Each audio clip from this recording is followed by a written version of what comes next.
Ruby Ice Queendom has finished and it ended pretty strong. Episode 11 featured my favorite fight scene of the show and sprinkled in some solid character moments as well. And I like how the action and thematic content reflected each other. Yang destroying Mecha Nicholas was followed up by a much needed memory of Weiss and her grandfather talking about the Schnee legacy. All this stuff was implied beforehand, but of the four main girls, Weiss always interested me the most, yet her subplots felt the most undercooked. This episode cements Ice Queendom as a necessary, albeit bloated, companion piece to the main series. If you have any tolerance for Ruby, then I can't recommend this enough just because of this episode. Now, I do have some thoughts on Ruby using her silver eyes. Actually, I don't really have any thoughts. I've just seen people complain about it and I have no idea why. It wasn't an instant win button. It's not what finished the nightmare off. It was just another blow in a sequence full of them. And considering how long Silver Eye powers have been part of the series, it would be weird if it never manifested with her best friend's life on the line.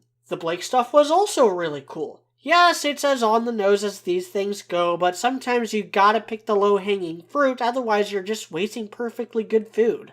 And like I said last time, Weiss and Blake's parallel was the closest thing Volume 1 had to a thematic core, and subsequent volumes never really followed up on it. Speaking of following up, I mentioned earlier that the series is bloated, and that's where episode 12 comes in.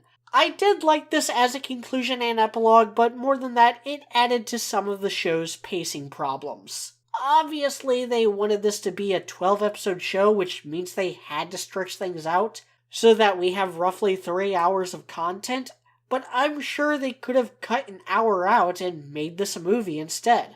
That change would have also incentivized some of the fight scenes in the second act getting more attention. I just kind of felt bored throughout most of that episode.